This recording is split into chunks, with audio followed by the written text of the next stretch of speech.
please? Sure, Donovan. Thank you for introducing me. As Table Topics Master, I will be asking a series of questions to whoever wants to answer them.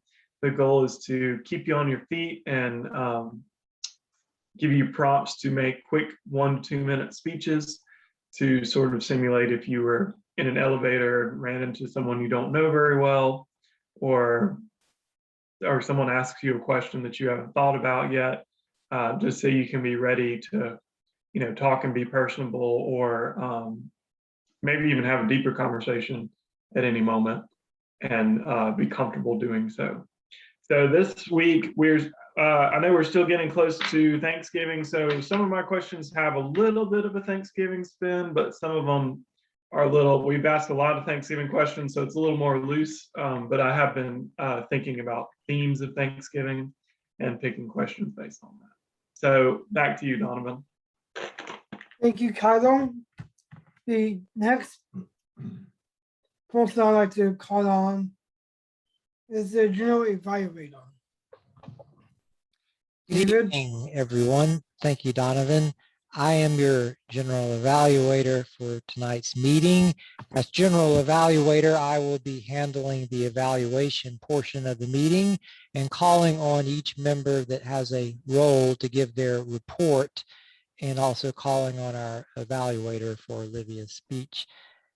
Also, I will be giving an overall evaluation of the meeting, how it went, what we might could do better, etc. And that will be my role for this evening. Thank you, and back to you, Mr. Toastmaster.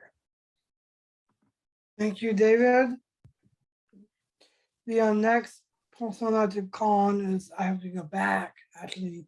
I'd like to go ahead and call on Olivia Coleman, who's doing the invocation pledge. Will you please say the invocation pledge, please? Good evening, everyone. My invocation is really simple tonight. In theme with Thanksgiving and all the things that we have to be thankful for, my invocation is, last night was not our last night. And that's enough reason to be thankful. If you would, please place your hand over your heart and I will recite our Pledge of Allegiance.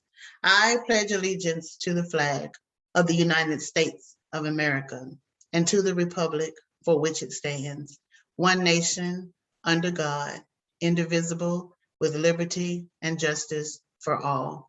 Thank you. Back to you, Toastmaster Donovan. Thank you, Olivia. Let us resume where we left off, which will be the timer. Crystal, will you please explain what the timer swirl is, please? Yes, sir. Thank you, Mr. Toastmaster. I look forward to being the timer for this evening. Olivia's speech is 5 to 7 minutes. At the 5-minute mark, I will put a green slide. At the 6-minute mark, yellow. And at the 7-minute mark, I will put the red card. You have 30-second grace period, Olivia, and we hope that you will get to your goal, and we know that you will. For the table topics, you have 1 to 2 minutes, 1 minute green card, 1 minute and 30 seconds yellow, and 2 minutes red. And for the speech evaluation for read, you have 2 to 3 minutes, 2-minute green card, 2.5 yellow, and 3-minute mark, the red card. Back to you, Mr. Toastmaster. Thank you, Crystal, for your explanation of your role for tonight. The next role I'd like to go ahead and get to is the all counter.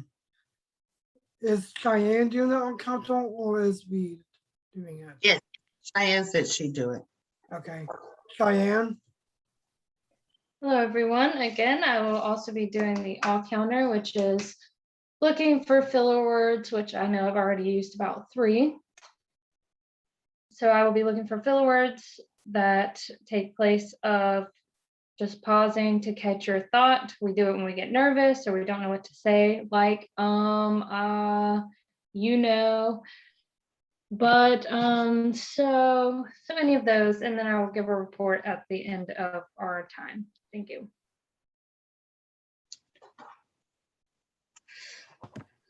Thank you, Cheyenne, for the explanation of your role. Now I'd like to go ahead and dive right into the meeting. So the first thing I'd like to go ahead and call up is the fourth speaker, which I believe is Olivia Coleman. Olivia? Yes, and Reed, I am having the hardest time trying to download my evaluation to send it to. Do you have a generic one, a blank one by any chance? Nope, you're on mute. What's the name of your speech project, Olivia? I can look it up. It's Understanding Your Leadership Style. Okay, I have that. I can find it. Maybe send it to him Yeah. via the chat. I have real an quick. evaluation format I created years ago, so it's applicable for all speeches. So I'll utilize Okay. that too. Okay, well, if you don't mind using that, that way we won't have to hold up the meeting. My apologies on that. I forgot I didn't even download it ahead of time. Okay. Okay, and thank you, Crystal. Okay. Make sure I got this. Oops. Okay, my speech is the importance of mentorship. What is a mentor? It's an experienced and trusted individual or advisor to a less experienced individual. This person is considered the protege or the mentee. Normally, what makes an effective leadership, or I'm sorry, an effective mentorship is when the mentor and the mentee have like goals, common interests, passions, if you will. Let's think of a few examples. Football coach, mentor. Football team, mentee. Another example of an effective mentorship would be a driving coach, mentor. A young person driving for the first time or learning to drive for the first time, mentee. Can you think of any other effective mentorships? What about a birthing coach as a mentor and a lady in waiting as a mentee? Now, remember I said that mentorships usually are the most effective when the mentor and the mentee or the protege have the same common interests. An example of a mentorship that might not be as effective would be, let's see, maybe a carpenter mentee with, I'm sorry, a carpenter mentor with a plumber mentee. Might not be the best fit, right?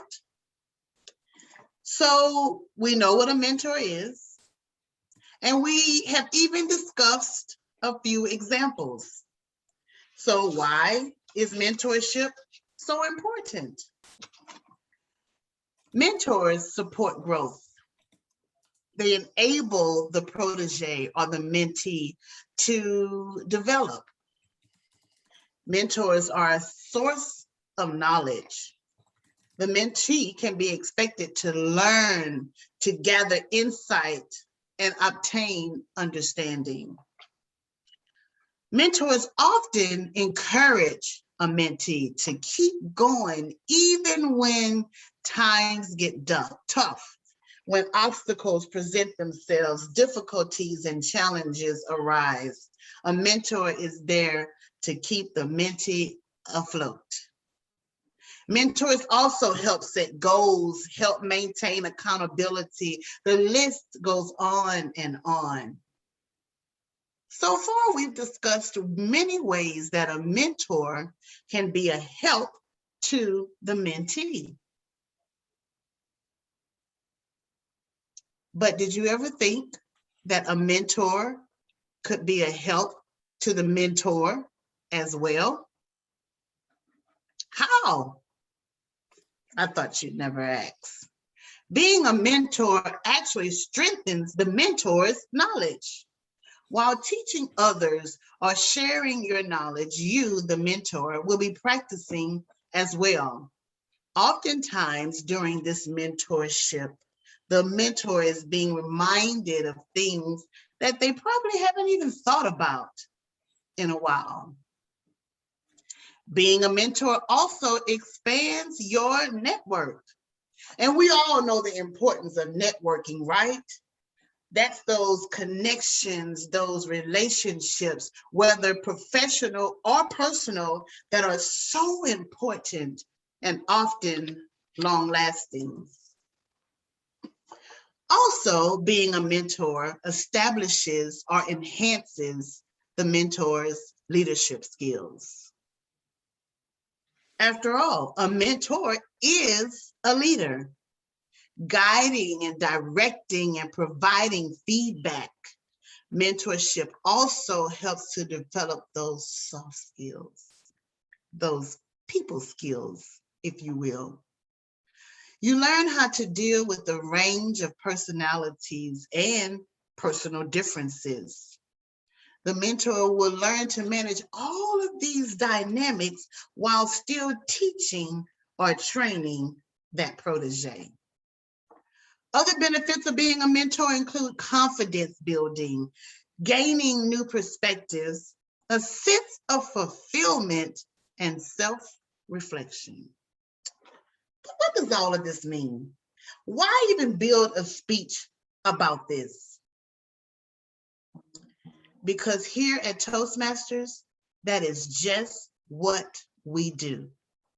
Toastmasters has a long history of fostering an environment of learning and growing, as well as teaching, encouraging, supporting, and nurturing. Just a group of people with a common interest, desires, and goals, helping others along the way.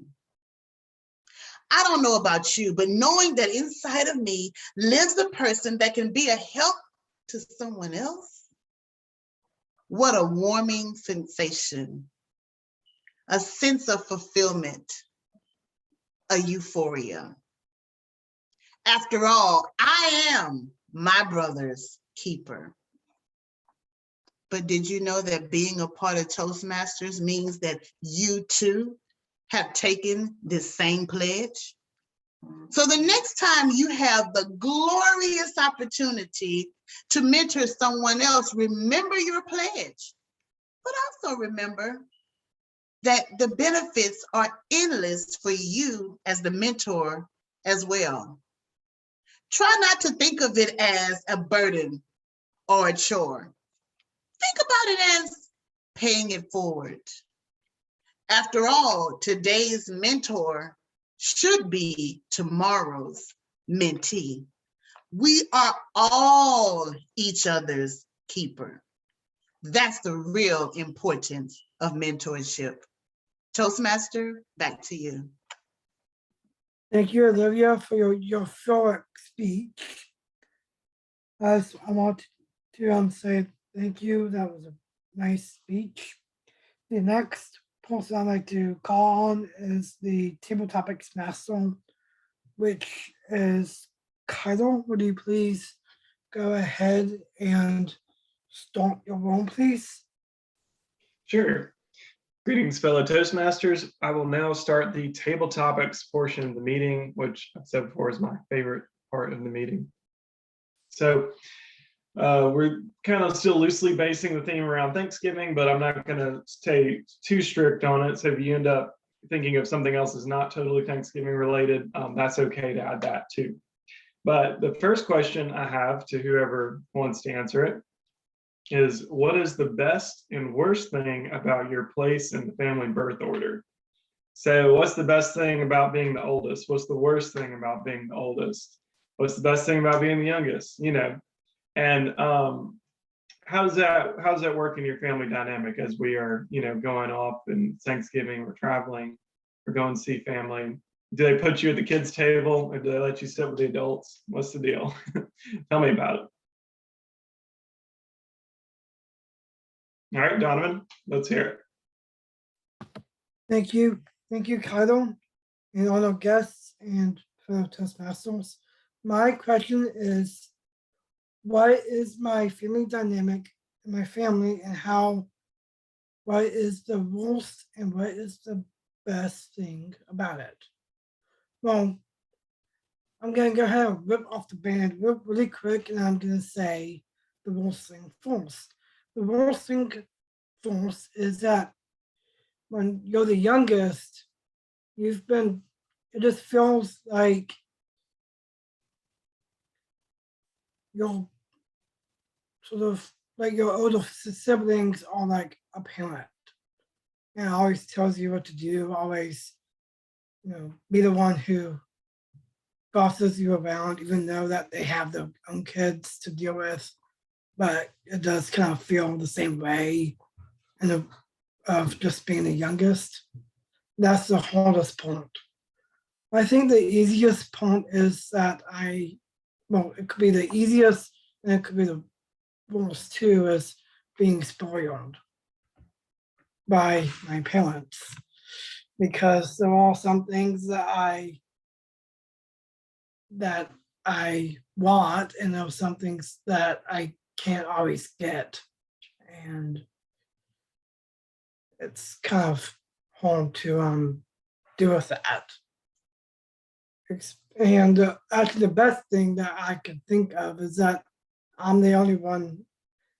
I'm the last child, so it's like I'm the only one who's living at my house technically with my parents. So that's one of the best things of it as well. And I would like to go ahead and close my table topic, and those are the two things that I truly believe how I feel about it, about my family dynamic. Thank you. Back to you. Thank you, Donovan. I appreciate you taking the time to tell us a little more about that. That's good for me to hear, because I'm the oldest, and sometimes, even though my brother's almost the same age as me, I'm like 2 years older than he is, I still try to boss him around, and I don't think he appreciates it. So hearing it from someone else's perspective is a reminder to not be so bossy. With that, I will move into the next table topics question. So we'll be traveling a lot for Thanksgiving. Some of us are just driving down the road. Some of us are going to have to hop on a plane. With that, what is the most exciting most exciting trip you've taken to visit family? And that could be by car, by airplane. What has been the most interesting trip that you've taken?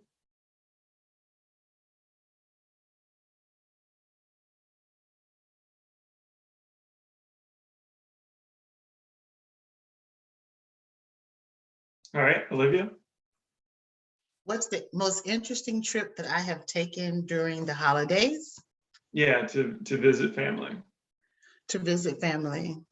Well, that's real easy because all of my family live here in the South. So we're either between Florida, Alabama, and Louisiana. I was born and partially raised in Louisiana, but I have an aunt, my maternal aunt, that lived in Orlando for about 30 years. So there is no better place to be than with Disney during the holidays. I don't know about you guys, but I am a super duper kid at heart. So I've been to Disney World many times, but we had the pleasure of going 1 year during the holiday season, and it was phenomenal. I am very much adult now, but I have never forgotten that experience, and I think everyone should go see Mickey during the holidays. It's great. Back to you, Table Topics Master. Thank you, Olivia. I appreciate that. That's something I've always wanted to do. My brother enjoys doing that. Actually, he likes Disney World during the holidays, which actually leads me to one of the questions. I'm going off some table topic cards here. I'm picking ones that I think are interesting. Well, as soon as you said Disney World, one of the ones in my list is, what is your favorite ride at Disneyland? So whoever wants to answer this one can answer what your favorite ride is at Disneyland. It looks like Crystal's got her hand up. What you thinking, Crystal? Tell us about it. Thank you, Mr. Topics Master.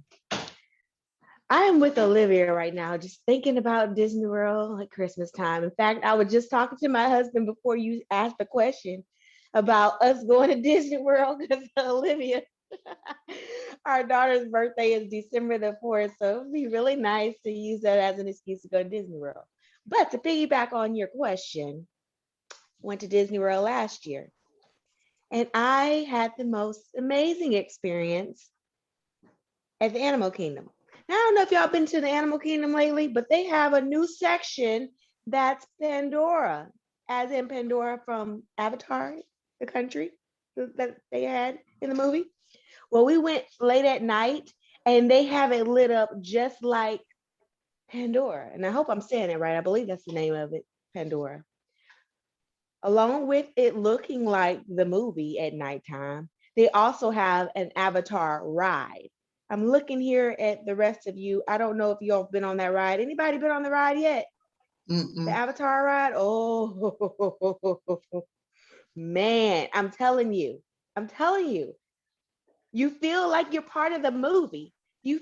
First and foremost, it took us at least about 2 hours to get on the ride. So it better have been worth it. And it was. And so we got on that ride and I just felt like I was just one of the avatars and I just want to relive it again. So I would encourage you to go to the Animal Kingdom, get on that wonderful Avatar ride, and experience Pandora for yourself. Back to you, Topics Master. Well, I'm convinced. Thank you. Animal Kingdom is already my personal favorite. There's, to me, that just the other parks just do not compare. There's so much to see there. I think maybe Magic Kingdom has some cool classic rides, but Animal Kingdom's on a whole other level. So with that, do you guys think we have time for a few more tabletop questions, or should we be moving on? You got time? Okay. All righty. Well, I'll ask another quick question. And this one I thought of when Buck was with us last week. He kind of told us about his family's tradition for Thanksgiving, which I really loved hearing that. It was really neat to hear how someone else celebrates Thanksgiving. So, and everybody's got their own tradition. I think my family, for the longest time, we would play this game called Annie Over, where you throw, some of you may be familiar with it, but you throw a ball over the roof, and then somebody on the other side has to catch it. And to catch it, you can run around the house and tag somebody with it. And you eventually, the goal is whoever you tag ends up being on your team. And eventually, once you get everyone on your team is won. So it's a pretty fun game to play. Not as fun when your belly's full of turkey, but still a fun game overall. You know, once you've had time to relax from the turkey. So with that, would anyone like to tell us about a particular tradition that your family does at Thanksgiving that you would say is unique or different than most other families? All right, Reed, let's hear it. Well, you can probably guess what my tradition is because I'm from Dallas, Texas. And every year, Dallas Cowboys have their football game there, and it's always a big deal. And family gathers around. That takes a bigger precedence than food until it gets to dessert, and then it's Cowboys and dessert. So keeping those traditions going. But anybody who grows up in Texas, you grow up wanting to be a professional Dallas Cowboy football player. And so we have, similar to yours, it was always like halftime growing up, go outside with throwing the football, having that around, and a lot of family gathered around. So that would have to be probably my favorite tradition. And it's always something I always look forward to. Everybody in my family, whether they lived in Texas or somewhere else, it's always about the Cowboys. But except when I was stationed in Japan, they had all kinds of people I was stationed with, and there was lots of other teams. And so if their team was playing against the Cowboys on that day, then it was this kind of a na-na back and forth thing. So we got to be pretty fun with it. That's probably my favorite one. I look forward to that this next week as well, and especially because the Cowboys are doing pretty good this year. So go Cowboys, Mr. Topics Master. Awesome, Reed. Thank you for sharing that with us. I will say your family actually loves football more than my family, and my family really loves football. But when it comes to food, food is king. That always somehow, like, they won't admit it, but that food gets in the way of football. But to hear that your family puts football above that, I respect that. You guys are real true fans. So thank you for sharing that with us. Before I move on, do you still live in Texas, or have you moved here to Alabama? I moved here 4 years ago. I was there's a phrase, and I can't remember what it was or what people said, that once you were military stationed here, you end up living back here again. So I moved here actually 4 years ago this week, and Awesome. I won't leave it. So I just love it. So my family lives in the Alabama side, in Lillian, but I own a business just off of Pensacola. So I've been coming here almost every year for 25 years, and every time I left here, I was like, man, one day I'm going to move here. So that they finally came. Awesome. Well, thank you. Thank you for sharing that. It's great to get to know you. And I look forward to having more Toastmasters meeting with you in our group. So with that, I think I've got one last table topic. I think we ought to move on. Does that sound good to you, Olivia? All right. So we'll do, so kind of still on the theme of thankfulness. If you were given one wish, what would you ask for? Now, the only stipulation is you can't say world peace, because we all want world peace. They don't say it. We know you want it. Or not more wishes. No more, they can't wish for more wishes. What specifically, I know you're thankful for a lot of things, but what specifically would you wish for? And it looks like, honestly, I think, David, I think that's going to go to you, because I think everybody's answered so far. Okay, sure. So the question is, if I had one wish, what would my wish be? And it cannot be world peace, because that's pretty corny and obvious. Let me think. Yeah. I think if I could only have one wish, it would be that I could be my true self. Because like a lot of people, I tend to want to be a people pleaser or put on a front. I think I've heard we all wear masks when we go through life, depending on what we're doing. And that mask sometimes gets stuck on my face and I cannot get it off. So if I could have a way of just being my true self, and my true self is a pretty good person, I'm good enough, but a lot of times I don't think I am, and I want to get people to like me or get people to feel a certain way about me. And in doing that, I'm not my true self. And when that happens, not only it becomes a double whammy in that people can see through that. It comes off as artificial. So, and there are a handful of people I know that can really, or maybe more, that really just are always their true self. And it's amazing. It's an amazing thing. So that's what I would wish for, only because world peace was out of the question. Thank you. And back to you, Mr. Table Topics Master. Thank you, David. I appreciate that. I just want to give you a heads up. There's a little bit of an issue with your microphone. I could still understand you, but it's kind of lagging just a little bit.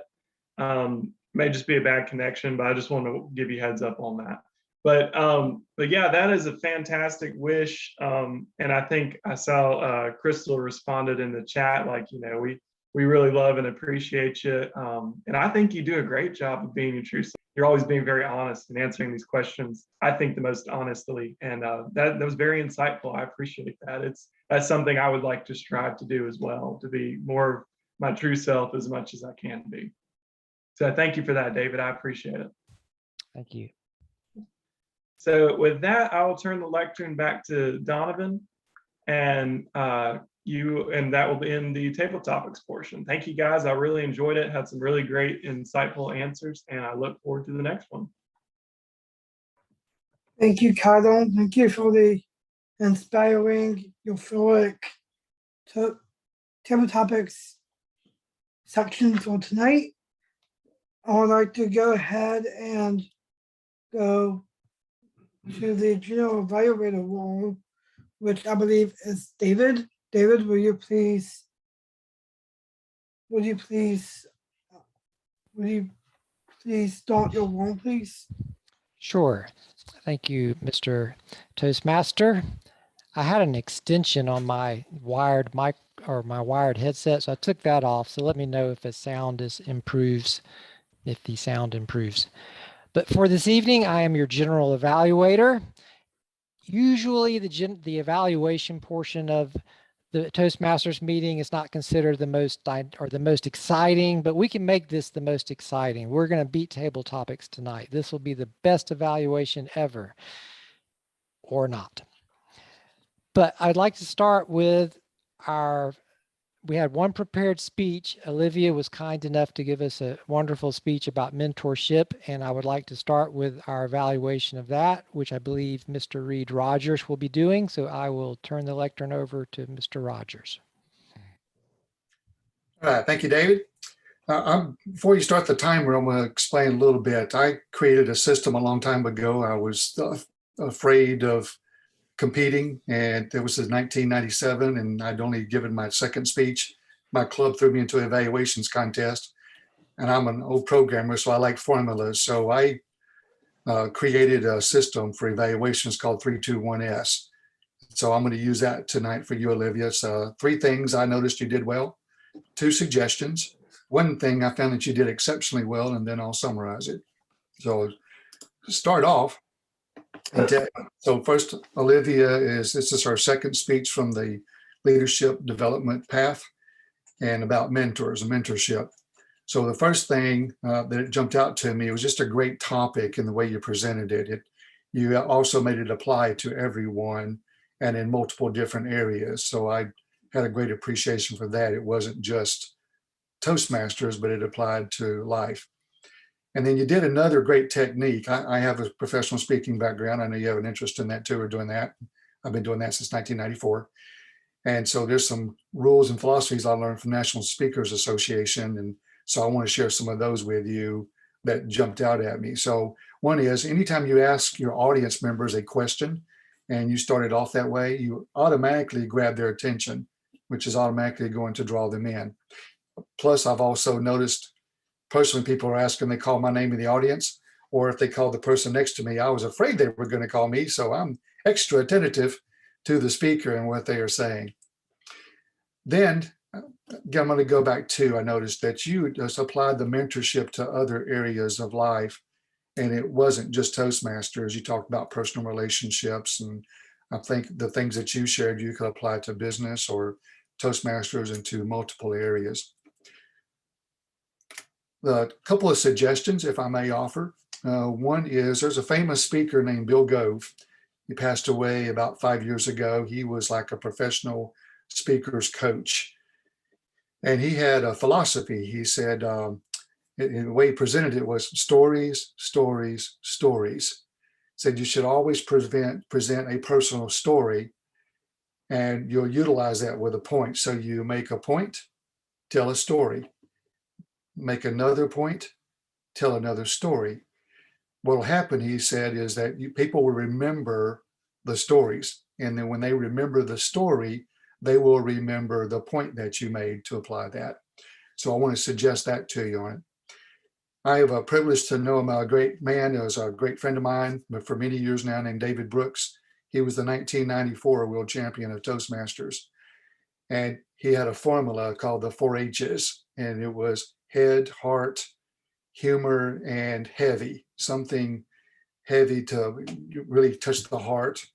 But somebody asked him, one day, David, do you really have to have humor into a speech in order to win contest? He goes, absolutely not, unless you want to win.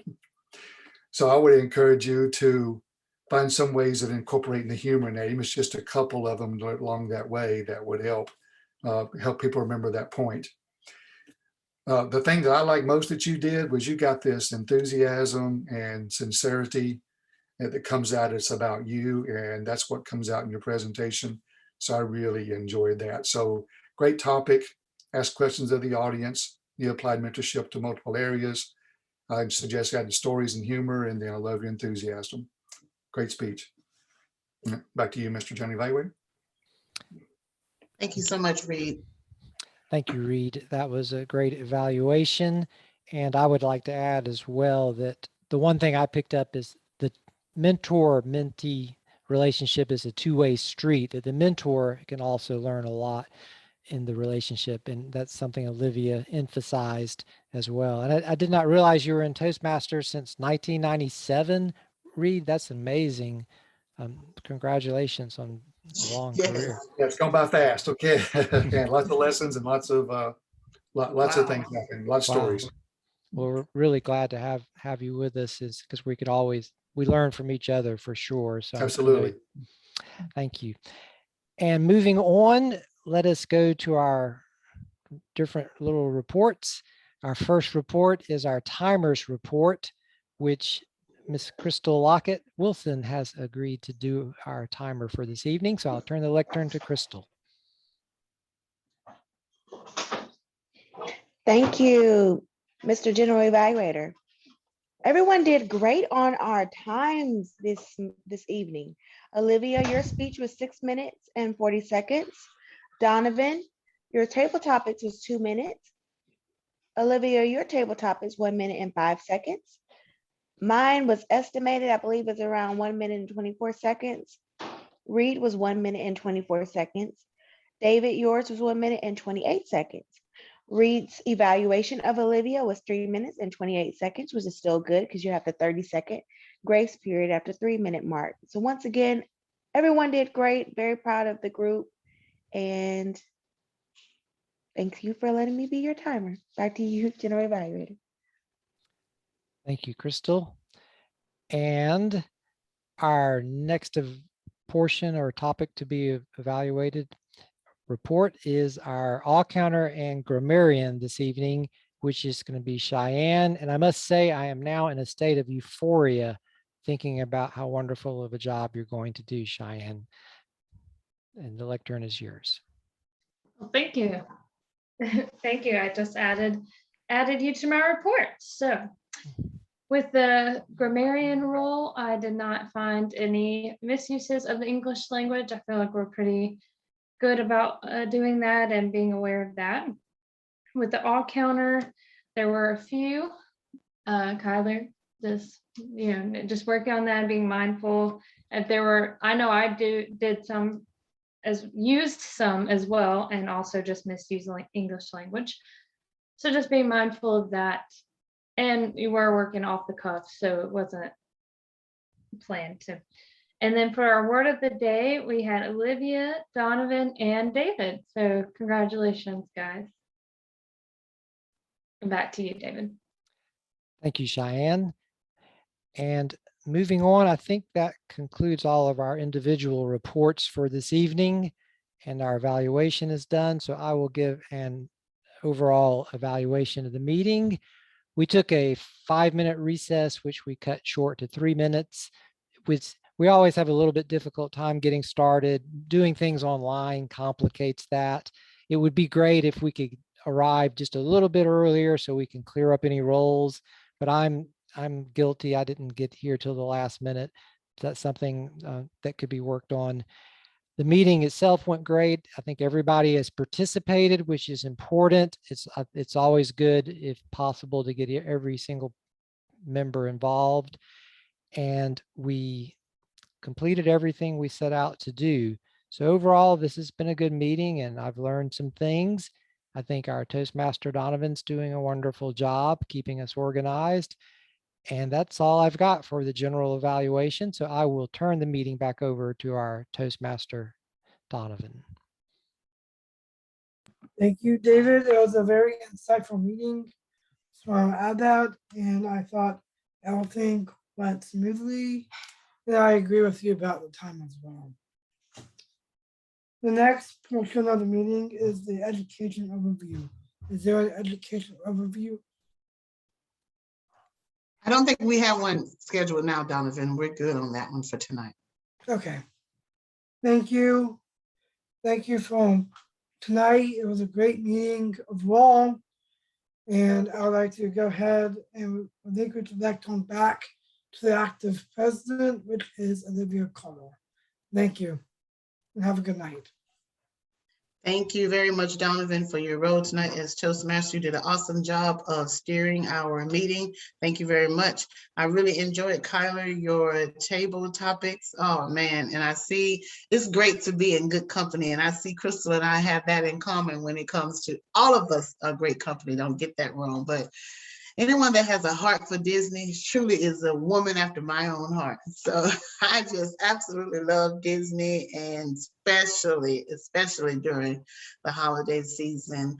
Mr. Reed, I did not know you have been in Toastmasters that long. What an honor to be or to have you come and join us tonight. So just thank you very much. I took some great notes about with your feedback that you gave me on my speech, and I'm going to be looking into you said National Speakers Association?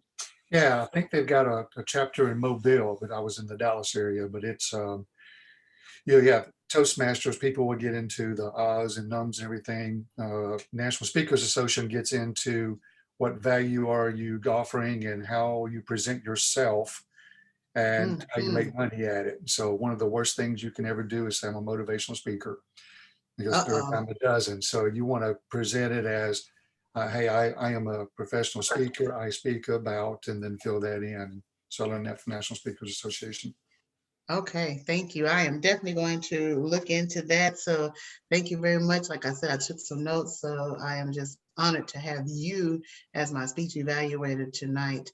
I don't think we have any other business. I know it was kind of tough. I was trying to go in and put the agenda together for the rest of this month, but it took Maurice some time to help me unlock Easy Speak, or at least the agenda. So I think he figured out, and he was going to come on and teach me how to do it tonight, because some of my experience on Easy Speak is still real limited. But he just told me that he wasn't going to be able to make it to the meeting tonight. So with that being said, look forward to having the agenda put out. Hopefully I'll be able to get it done one day this week. Since it's 7:34, we have a little while. Would you guys mind if we go ahead and try to fill in our rows at least for one more week while I iron out all the details on Easy Speak to get the agenda filled out for the rest of the year? So do we have anybody that's itching to do a speech next week? I'll go ahead and write you down. Hey, Olivia, Foley is not meeting next Monday. Oh, okay, that's right.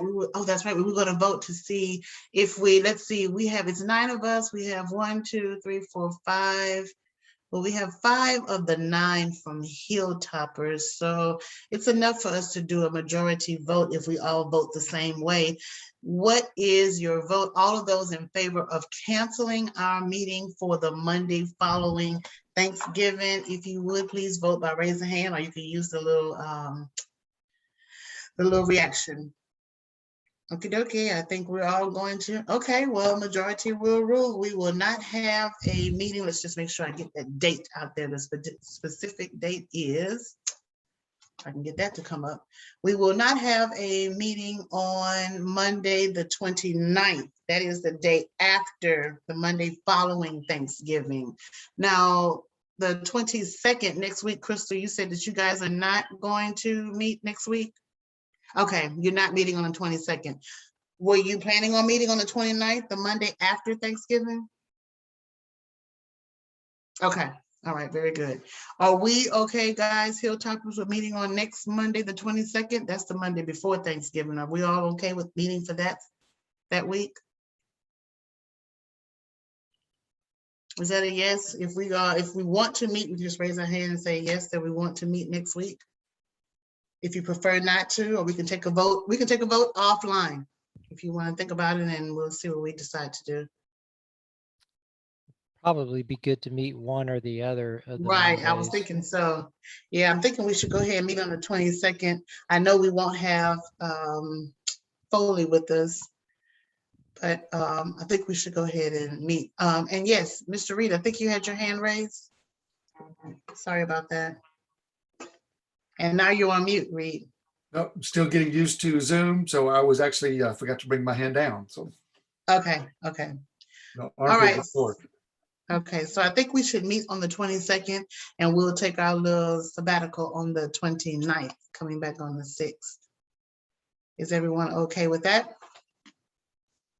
Good. I got 3, 4. Donovan, you want to take off next week? You can if you just need to take a break. You could take your own personal sabbatical. If you want to take off both weeks, that's fine. Well, the only reason why is because my family's coming down. And That sounds good. Absolutely. Spend time with the family.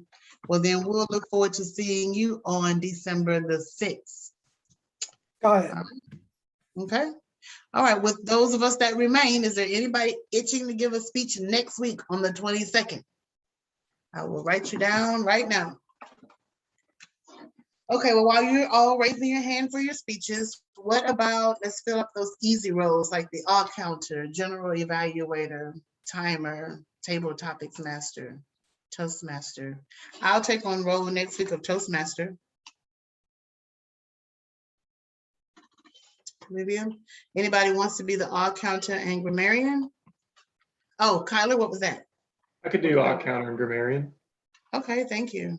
All counter and grammarian. I will get these filled into Easy Speak ASAP. Another easy one is always the timer. Anybody want to take on the timer speech for the timer role for next week? Okay. All right. Well, we'll stop here and then I will allow you to please go into Easy Speak and get your role filled in for next week. And then I will have all of the subsequent weeks through December filled out. All right, so don't be surprised if you have a speech slot coming soon. So you guys go ahead and get started on your speeches. All righty, Mr. Reed says, great job, everyone. I know it's a few minutes early, but I am okay with us dismissing for the evening if you all are. All right, thank you very much, everyone. I've had a great meeting tonight, and I look forward to seeing you guys back on the 22nd. Have a good night and stay safe. Thanks all. All right, good Bye, to see guys. everyone. Thanks, Olivia. Bye. Bye-bye.